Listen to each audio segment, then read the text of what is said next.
Equation of tangents याद कर रहे थे हम लोग परसों वाले क्लास में। इक्वेशन ऑफ टेंजेंट्स टू क्या लिखवा दिया गया था? Equation of tangents to a circle. और जो लोग क्लास में थे एक चीज हमेशा याद रखने का है आप लोगों को, इक्वेशन तो हम लोग लिखेंगे ही, इक्वेशन तो हम लोग याद करेंगे ही, ये टॉपिक 12th क्लास में मैथ्स में दोबारा पढ़ेंगे ही, बट जो मेजर कंसेप्ट परसों समझाया था वो याद रखना। मेजर कंसेप्ट क्या होता है इसमें बताओ? टेंजेंट बना रहे हो पैराबोला में, तो वो जो लाइन है वो उस पैराबोला को कितने जगह पर टच करेगा? एक जगह पर। फिर उन दोनों इक्वेशन को हम लोग क्या करेंगे? साइमल्टेनियसली सॉल्व करेंगे। साइमल्टेनियसली सॉल्व करेंगे तो किस पॉइंट का वैल्यू निकल जाएगा? जहां पर वो पॉइंट ऑफ कांटेक्ट है, बट वो तुम्हें निकालना नहीं है, तुम्हें तो टेंजेंट का इक्वेशन लिखना है। तो उसमें एक रूल रेगुलेशन मेथड बताया गया था कि हमेशा देखना है क्वाड्रेटिक इक्वेशन ही बनेगा, उस क्वाड्रेटिक इक्वेशन का डिस्क्रिमिनेंट वैल्यू 0 कर देना है। डी 0 करने से क्या हो जाएगा उसमें? डी 0 हम लोग 10th क्लास में पढ़े थे, इक्वल रूट। इक्वल रूट तो एक ही आंसर आएगा, मतलब एक ही जगह पे टच करेगा, और एक लाइन एक कर्व पे एक ही जगह पर सिर्फ तभी टच कर सकता है जब वो उसका टेंजेंट हो। ये कॉन्सेप्ट याद करना पड़ेगा, बाकी जो फॉर्मूला आएगा वो तो याद करना ही है, कंपलसरी। ये नहीं याद करोगे तो दिक्कत होगा। इक्वेशन ऑफ टेंजेंट स्टार्ट करने से पहले मैं बता दूं, जो आपको शुरुआत में पढ़ाया गया है circle, parabola, ellipse, hyperbola, straight line, उससे आपका 70% क्वेश्चन जेईई मेंस का और 99% क्वेश्चन एनडीए का बन जाएगा। इक्वेशन ऑफ टेंजेंट नॉर्मल का काम एनडीए के एग्जाम में नहीं पड़ेगा, बट जेईई मेंस में बिल्कुल पड़ेगा। 70% क्वेश्चन ही बनेगा जहां तक पहले पढ़े हो। जब तक equation of tangents and normals याद नहीं करते हो, 11th वाला भी और 12th वाला भी, तब तक कोऑर्डिनेट का 100% क्वेश्चन नहीं गिन सकते जेईई मेंस के एग्जाम। पैराबोला, तो पैराबोला का बहुत सारे इक्वेशन था, जनरल इक्वेशन से समझाया जाएगा। y स्क्वायर बराबर parabola y square equal to 4x, ऐसा है ना। और इस पे टेंजेंट बनाने वाले हम लोग। टेंजेंट इस पैराबोला को कितने जगह पे टच करेगा? सिर्फ एक जगह पर। तो ये पैराबोला है, पैराबोला का equation is y square equal to 4x, और ये क्या है? ये जो है वो टेंजेंट है, ये आ रहा है ना वीडियो में। टेंजेंट है मतलब एक लाइन है, लाइन है तो y is equal to mx plus c पर है। दोनों पॉइंट को हम लोग साइमल्टेनियसली सॉल्व कर देंगे। कर दो,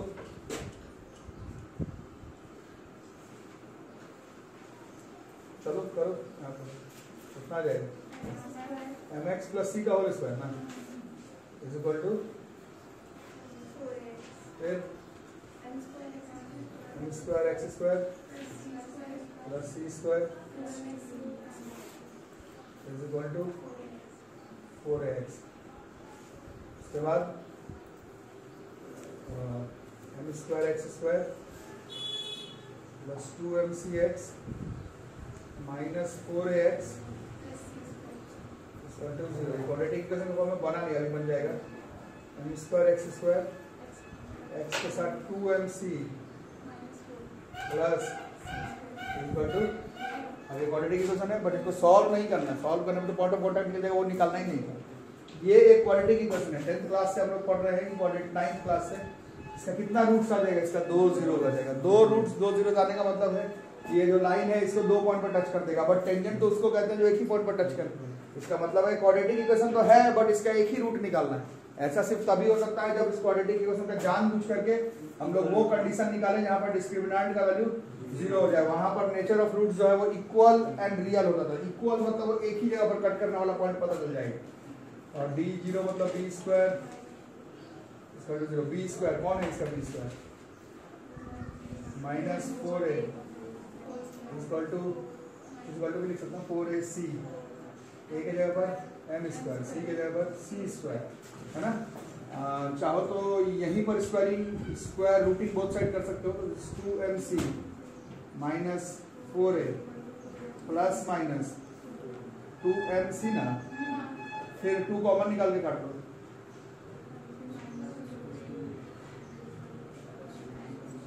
हमें c निकालना है एक्चुअली में, है ना, तो c निकालना दोनों ले सकते। चलो पूरा खोल के कर लेते हैं। a square plus 16a square minus 8 ना 16 क्या a m से, हाँ 4m स्क्वायर कट गया। 16a square minus 16amc, 16a common, a minus, मतलब इसमें एक ही आंसर आ रहा था। 16 0 हो नहीं सकता, मतलब या तो ये 0 है और फिर ए का वैल्यू इसी है, मेरे को स्लोप m से मतलब a बाई सी अगर जैसे एक ही आंसर आ रहा है। परसों आप लोग सर्कल पढ़े तो सर्कल में 2 आंसर आ रहा था।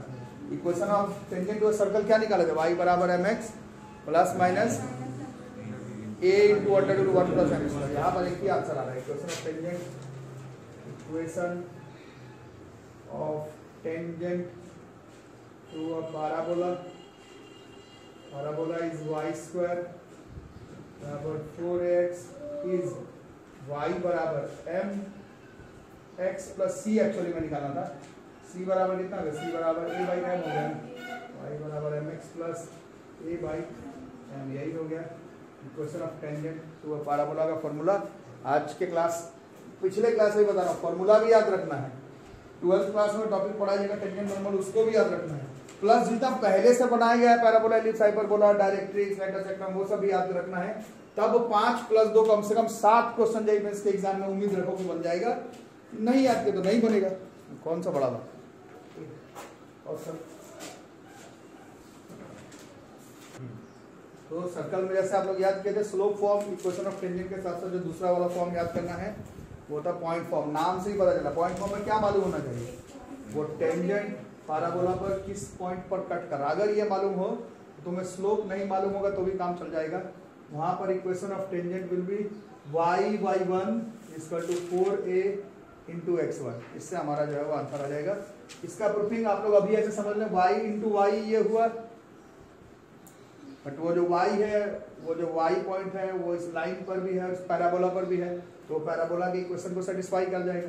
तो y तो एक y की जगह y1 आ गया। वैसे 4ax जो x है जो पैराबोला पर भी है और इस लाइन पर भी है, तभी तो वो टेंजेंट है, तो उसके इक्वेशन को सेटिस्फाई कर जाएगा। तो y बाई 1 बराबर 4ax1। बाकी इसका प्रूफिंग हम लोग क्लास 12th में जब डिफरेंशिएशन करेंगे तब बताऊंगा।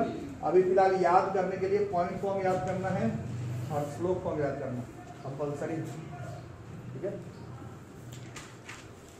और तो सारा इक्वेशन ऑफ टेंजेंट सर्कल का, पैराबोला का, एलिप्स का और हाइपरबोला का जब तक ना लिख ले तब तक आप लोग टेंजेंट नॉर्मल का इक्वेशन का क्वेश्चन बनाना घर पे मत शुरू कर लीजिएगा।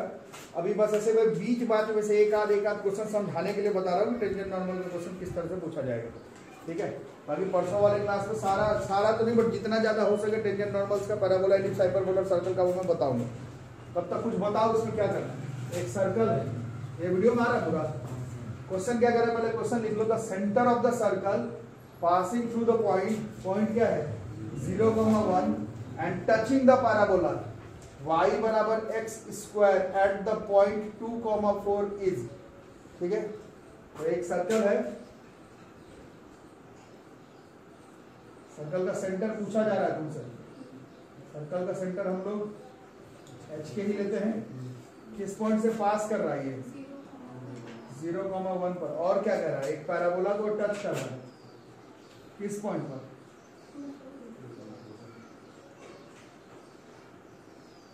ऐसे 2,4 पर ये पैराबोला को टच कर रहा है। तुमसे क्या चीज पूछा जा रहा है, तुमसे पूछ रहा है सर्कल का सेंटर का कोऑर्डिनेट, ठीक है। क्वेश्चन आ रहा है तुमने सर्कल का सेंटर का कोऑर्डिनेट कैसे कैसे बनाएंगे। इसको यहाँ से अगर जोड़ दें और इसको यहाँ से जोड़ दें तो ये दोनों पहले फिलहाल सेम आएगा, क्यों करते हैं। सी ए बराबर सी बी, बोलो, अंडर रूट 0 का स्क्वायर h का square plus is equal to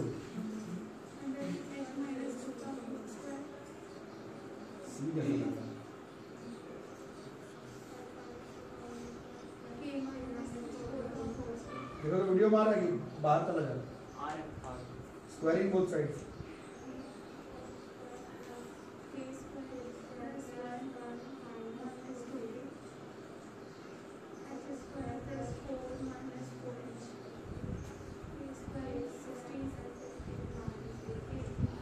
फिर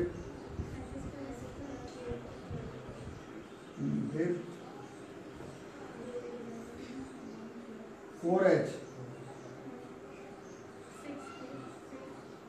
6k, फिर 4h प्लस 6k श्योर ना? Equation number 1 4h। अब कितना वेरिएबल आ गया इसमें? तो 9th क्लास से पढ़ना शुरू किया, 2 वेरिएबल है तो सॉल्व करने के लिए 2 इक्वेशन चाहिए होगा। वो दूसरा इक्वेशन कहाँ से आएगा? From where you will get the second equation now. ठीक है, तो वहां पर हम लोग कॉन्सेप्ट लगाएंगे क्या?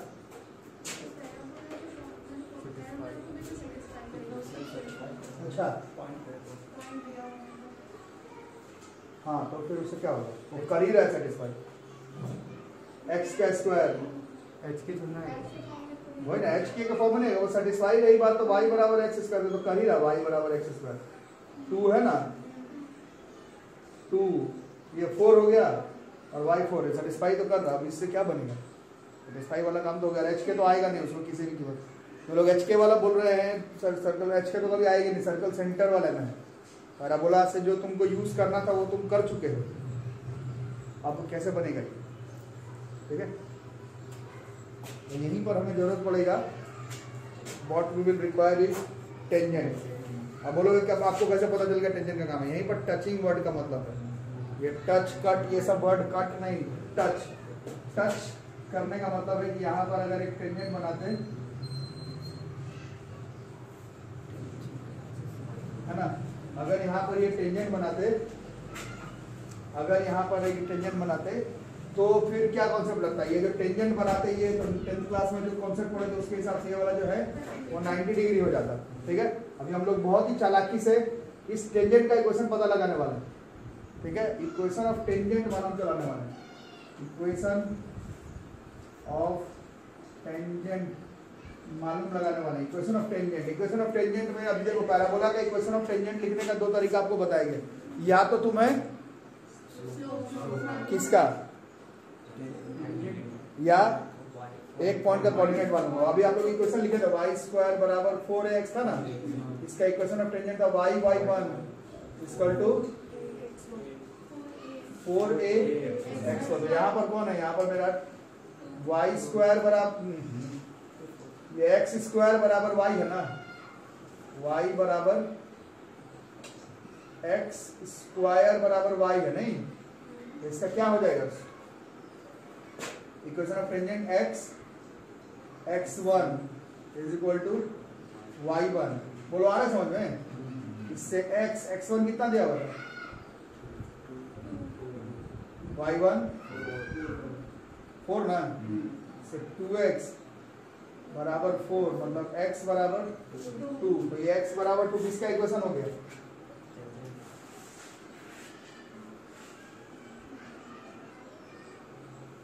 x बराबर 2 टेंजेंट का इक्वेशन निकाल लिया हम लोग। पॉज कर दो। ये पहले तो आप लोग पॉइंट फॉर्म वाला इक्वेशन थोड़ा सा सुधार लो बच्चों। अभी आएगा ना वाई स्क्वायर बराबर क्या था? 4ax। इसका इसका इसका इसका पॉइंट फॉर्म थोड़ा सुधार लो। पॉइंट फॉर्म ऑफ टेंजेंट इसमें होता है क्या लिखवा जाए? y1 बराबर 4a लिखवा जाना, वो 2a इंटू x1 होता है। 2a इंटू x1 भी नहीं होता एक्चुअली में, y1 is equal to 2a into x plus x1 होता है। इसको थोड़ा सुधार लेना। y1 बराबर 2a into x plus x1 होता है।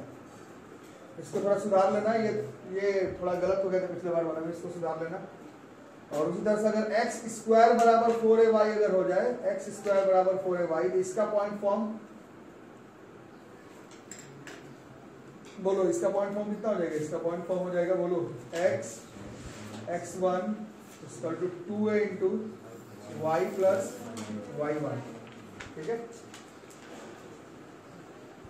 तो इसको ख्याल में रखना। बाकी इससे भी बना के दिखा सकते हैं, बट आप लोगों को अभी जो चीज मैं समझाऊंगा उसको थोड़ा सा अपने दिमाग में सेट करना। इसमें फिजिक्स के क्लास में कुछ कॉन्सेप्ट समझाया गया, उसका भी यूज करने वाले हैं अभी, इसलिए इसको थोड़ा सा अभी जो मैं बताऊंगा उसको ख्याल रखना।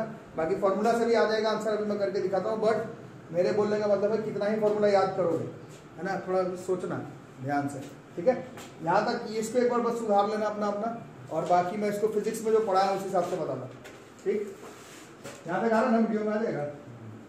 तो 2 पॉइंट स्लोप फॉर्म हम लोग पढ़े थे मैथ्स में, क्या होता था, y minus y1 by x minus x1 equal to y2 minus y1 by x2 minus x1, ये पढ़े थे। 1 पॉइंट फॉर्म क्या पढ़े थे, y minus y1 by x minus x1 is equal to m, और ये स्लोप होता था, ये पढ़े थे। क्लियर है सबको? अब थोड़ा फिजिक्स के कॉन्सेप्ट में चलते हैं, जिसका लगातार हम लोग फिजिक्स में यूज कर रहे हैं, मोशन चैप्टर से एसएचएम तक लगातार यूज किया गया है। स्लोप अगर लाइन का हो, स्ट्रेट लाइन का, स्लोप अगर स्ट्रेट लाइन का हो तो वो तो 9th क्लास से पढ़ रहे हैं, y by x tan theta से आ जाएगा। फिजिक्स में क्या पढ़ा गया है, अगर ऐसा कर्व हो रहा हो, कर्व का अगर जैसे स्लोप निकालना हो तो उसका क्या तरीका बताएंगे, कैसे निकालते हैं, ये जो स्लोप होता है कैसे निकालते हैं, डिफरेंशिएशन dy बाई dx, और वो हर पॉइंट पर अलग अलग आता है, जैसे एट पॉइंट x1 y1 पर, ये याद आ रहा है, ये करते हो ना फिजिक्स में। ये कर्व इस, अरे यार बार बार एक चीज नहीं बताऊंगा, ये कर्व है, इस पे अगर टेंजेंट खींचने जाओगे तो इस पॉइंट पे बनाओगे तो अलग टेंजेंट आएगा, डिराइव सब में पता है, इस पॉइंट डेरिवेटिव में, हाँ इस पॉइंट पे बताएंगे तो अलग टेंजेंट आएगा, इस पॉइंट पे बनाओगे तो अलग टेंजेंट आएगा, इस पॉइंट पे बनाओगे तो अलग टेंजेंट आएगा, है ना। तो कर्व पर जब स्लोप निकालते हैं तो ऐसे m लिख करके सिर्फ y बाई एक्स करने पर कभी नहीं आएगा, dy बाई dx करना पड़ेगा, और वो पॉइंट पर डिफरेंशिएट करना पड़ता है x1 y1, वहां से हमारा स्लोप का वैल्यू जो है वो पता चल जाएगा। समझ आ रही बात, यार क्लियर है सबको? अरे नहीं आता है क्या बोलो, है ना, जाके डिफरेंशिएशन लिमिट डेरिवेटिव का क्लास करो, लिमिट डेरिवेटिव में स्टार्टिंग में बताएगा, ठीक है। तो इस चीज को ख्याल में रखेंगे, ठीक। तो अब मेरे को किसका इक्वेशन लिखना था, टेंजेंट का इक्वेशन लिखना था, ठीक है। What we need is to, इसका इक्वेशन मालूम था, इसका इक्वेशन मालूम था, y is equal to x square, equation है y is equal to x square, इसको डिफरेंशिएट करते हैं, differentiate with respect to x, कितना हो जाएगा बोलो, तुम्हारी बारी, dy by dx is equal to 2x at point x1 y1, कितना था इसका x1 2 था, तो इसका स्लोप कितना आने वाला है, इसका स्लोप जो है 4 आने वाला, आ रहा है समझ में? ये किसका स्लोप है, बोलो बोलो, बोलने पर होगा, किसका स्लोप निकाले हो, टेंजेंट का निकालो, किस पर, पैराबोला के हर पॉइंट पर टेंजेंट अलग अलग आएगा, वो उस खास पॉइंट पर निकला है, 2,4 पर जो टेंजेंट बनेगा उस टेंजेंट का स्लोप 4 है, यही डिफरेंशिएशन है, इसका यूज करना ही था, आज नहीं तो कल हमें। अरे सबको आ रहा है समझ में? ये dy बाई dx करके जो स्लोप निकालते हैं वो उस पॉइंट पर स्लोप निकल जाता है टेंजेंट का, ठीक है।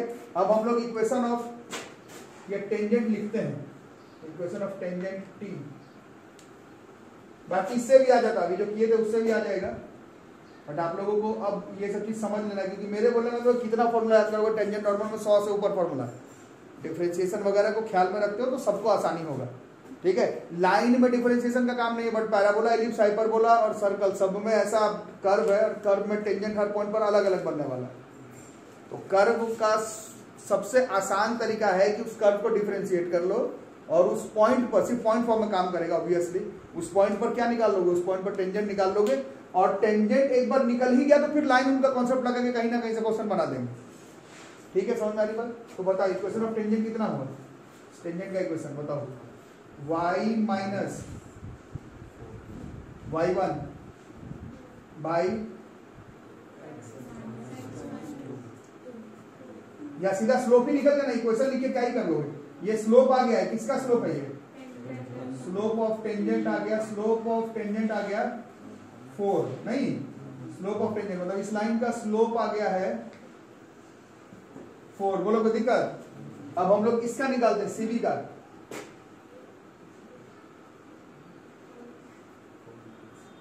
बोलो स्लोप ऑफ बीसी 4 माइनस के 2 माइनस एच, ये इसका स्लोप हो गया, और अब डायग्राम से साफ पता चल रहा है ये और ये आपस में क्या होगा, परपेंडिकुलर होगा, तो पढ़े थे हम लोग स्ट्रेट लाइन में m1 इंटू m2 बराबर -1 होगा, तो इंटू कितना है 4 इक्वल टू -1 करो, बताओ आराम से सोच के कितना होगा, 16 is equal to -2 plus h, चलो इससे क्या क्या आया फिर h plus 4k is equal to 18। क्या सही है? लीनियर इक्वेशन में 2 वेरिएबल अभी पढ़ करके ही आए हैं 10 से 11 में। ये दोनों है, हिसाब किताब लगाना कैसे होगा? इसको 4 से मल्टीप्लाई कर लेते हैं। 4h प्लस 16 के बराबर 72। दोनों इक्वेशन को क्या कर दिया जाए? Equation 1 minus equation 3। चलो बोलो, 6k में से 16k गया माइनस 10k, 19 से 72 गया इज माइनस 53, इससे k की वैल्यू इज प्लस 53 बाई 10 और h की value is 18 minus 4k, k के जगह पर 53 बाई 10, तो h की वैल्यू 18 माइनस 2 5, 53 दूनी 106 बाई 5 है ना। एलसीएम 90 में से 106 गया माइनस 16 बाई 5, तो h की value is minus 16 by 5, k की वैल्यू इज 53 बाई 10। h का h और k था ना सेंटर का कोऑर्डिनेट, तो माइनस 16 बाई 5 और k का वैल्यू जो है 53 बाई 10। ये इस क्वेश्चन का आंसर। तो समझ में आया बात कि नहीं आया? क्या समझे? क्या समझे पहले वो बताओ, समझे क्या वो बताओ। कर्व को डिफरेंशिएट करके किसी पॉइंट पे टेंजेंट का वैल्यू। जब तुम्हें टेंजेंट नॉर्मल का फॉर्मूला ठीक से याद नहीं है 11th क्लास में, क्योंकि ऑफिशियल टॉपिक वैसे में भी नहीं है, ये टेंजेंट नॉर्मल वगैरह नहीं दिया हुआ 11th क्लास के बुक में, है ना। तो क्या करोगे? सीधा सा हिसाब है, पॉइंट फॉर्म लगाने के लिए अगर पॉइंट फॉर्म का काम पड़ रहा है तो या तो तुम फॉर्मूला घर से रट के जाओ सबका, अदरवाइज क्या करो कि स्लोप निकालो। स्लोप निकालने का तरीका बताएगा। स्ट्रेट लाइन का स्लोप हमेशा tan थीटा से आ जाता है, y2 minus y1 by x2 minus x1 से। बट अगर कर्व है तो उसका स्लोप हर पॉइंट पर अलग अलग आएगा। ये हम लोग लिमिट डेरिवेटिव में पढ़े हैं। तो उसका स्लोप कैसे निकाला जाए? डिफरेंशिएट करके उस फलाना पॉइंट पर, उससे हमारा वो जो टेंजेंट का इक्वेशन आ जाएगा। एक बार टेंजेंट के इक्वेशन तक पहुंच गए तो उसके बाद देखे ही अभी कुछ ना कुछ करके आंसर जो है वो आ गया। तो आपको थोड़ा प्रैक्टिस करना पड़ेगा।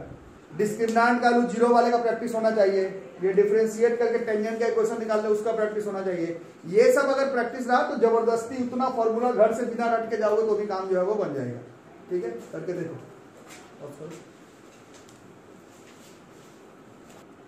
एक बार इक्वेशन आप लोग थोड़ा सा पॉइंट फॉर्म से भी करके देख लो, सब चीज सीख लो। सब चीज सीखा रहेगा टेंजेंट नॉर्मल में, तो जबरदस्ती एक फॉर्मूला के ऊपर डिपेंडेंट नहीं रहोगे कि यही फॉर्मूला याद है हमसे तभी बनेगा। बाकी ये फॉर्मूला था, देखो पॉइंट फॉर्म का फॉर्मूला देखो अभी लिखवाया था। क्या था इसका पॉइंट फॉर्म का फॉर्मूला? x x1 बराबर 2a into y plus y1। ये पॉइंट फॉर्म सुधार लिया ना अपना। पॉइंट फॉर्म थोड़ा गलत लिखा गया था। Point form of tangent, point form of tangent, ये वाई स्क्वायर बराबर 4ax के लिए है, ये x स्क्वायर बराबर 4ay के लिए। क्या इक्वेशन है? x x1 equal to 2a into y plus y1। याद रहेगा, कॉपी में लिखा रहेगा, याद करने में टाइम अभी 1 साल से ऊपर है। पहले देखो ना, छापना बंद करो। क्वेश्चन क्या था हमारा? x स्क्वायर बराबर y, ये क्वेश्चन था पैराबोला का। तो इसका a कितना हो गया? ये हम लोग को निकालने मालूम है। a तो हमें मालूम है ना, x स्क्वायर बराबर 4ay होता है। वहां से कंपेयर करके निकालेंगे तो 4a बराबर 1, तो a की वैल्यू 1/4 आ गई।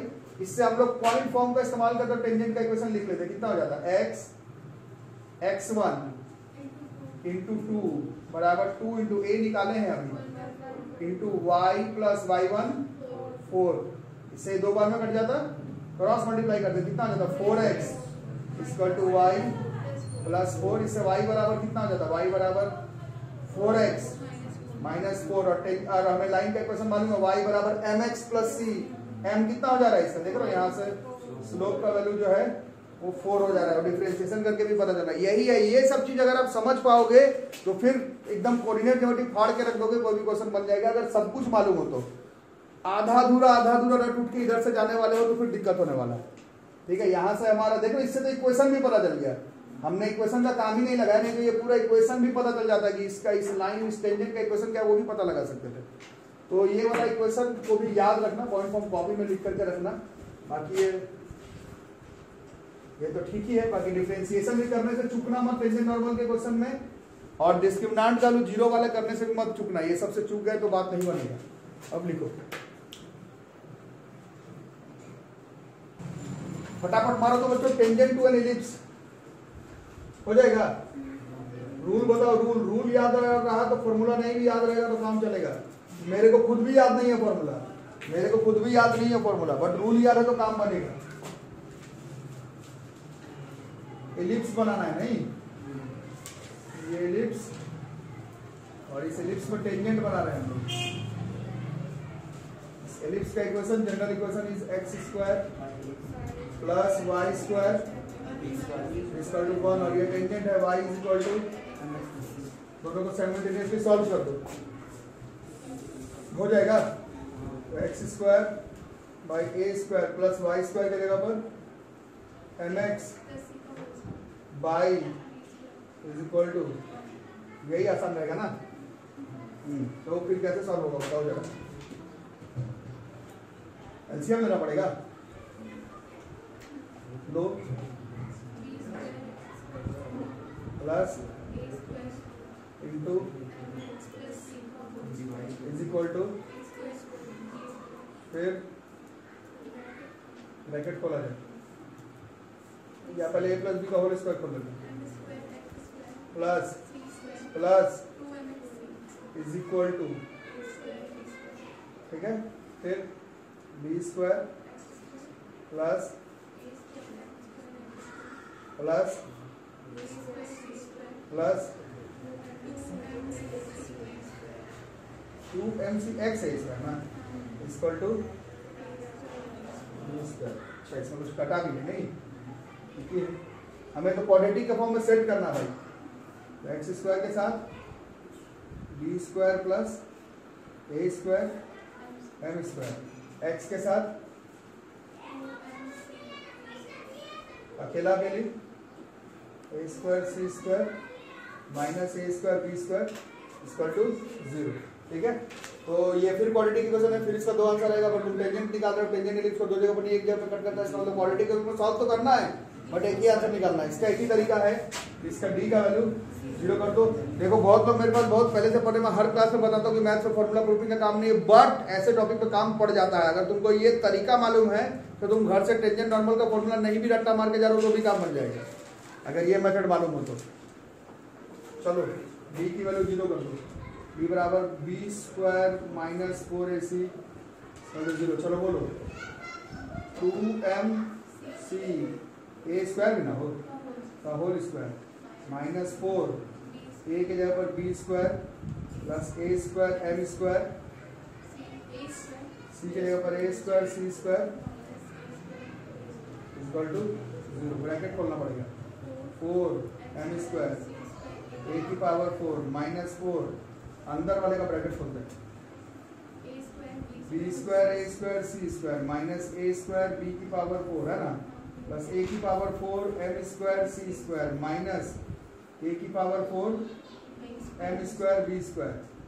सही हो रहा है, ब्रैकेट खोलो, 4m square C square minus 4 b square a square C square plus 4 a square b की पावर 4, बोलो बोलो माइनस 4 ए की power 4 m square C square plus 4 a की power 4 m square C square equal to 0। अब कुछ तो करना चाहिए, ये पहला वाला और ये वाला ना, श्योर ना? हाँ ठीक है। अब हमें तो भैया सी वाला चाहिए, तो सी वाले को उधर करो, इसको यही छोड़ दो, 4a स्क्वायर प्लस 4a की power 4 m square B square is equal to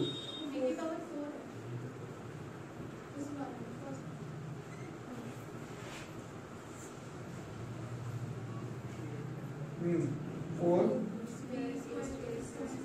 कौन कट रहा है, 4 कटेगा, 4 कट गया और ए स्क्वायर कहाँ है 4 कटेगा, ए स्क्वायर कटेगा और बी स्क्वायर भी कटेगा, 4 कटेगा ए स्क्वायर बी स्क्वायर कटेगा, काटो 4 कटा ए स्क्वायर बी स्क्वायर, इसमें क्या हो जाए, फिर 4 कटा ए स्क्वायर गया, मतलब ए स्क्वायर एम स्क्वायर बचा हुआ है और बी स्क्वायर में गया ना, is equal to C square, बस ना, ठीक है। तो सी बराबर plus minus under root B square plus A square M square, यही ना। तो equation of tangent y is equal to M x plus minus under root B square plus A square M square. बस check करना पड़ेगा, मिलाओ तो जरा सब लोग, सही है या गलत।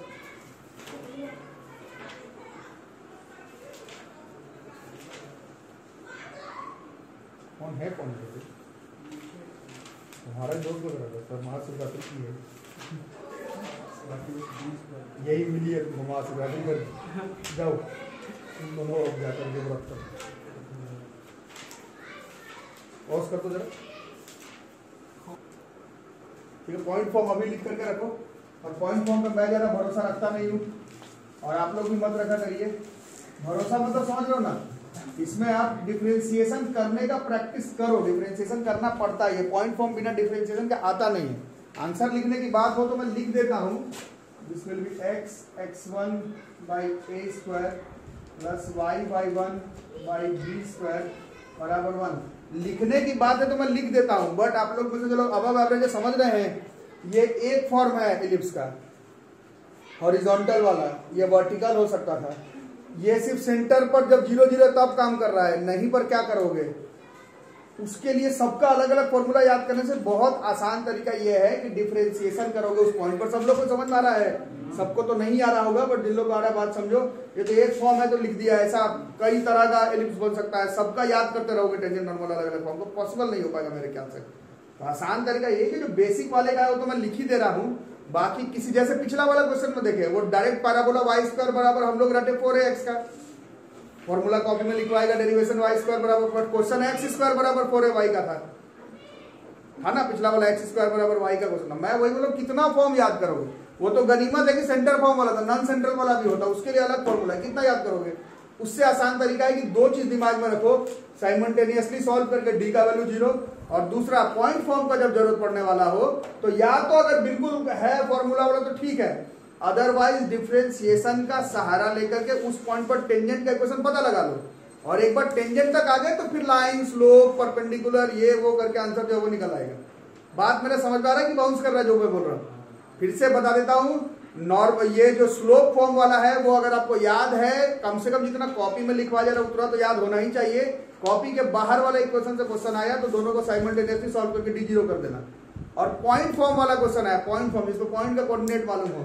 अगर याद है फॉर्मूला तो बहुत अच्छी बात है नहीं याद है तो डिफरेंशिएशन करना उस पॉइंट पर टेंजेंट का इक्वेशन डिफरेंशिएशन की मदद से निकाल लेना एक बार टेंजेंट तक पहुंच जाओगे तो फिर लाइन का कॉन्सेप्ट लगाकर वो क्वेश्चन कहीं ना कहीं से बन ही जाएगा ये दोनों चीज को याद रखना होगा ठीक है इतना लिख करके रखो रेड करो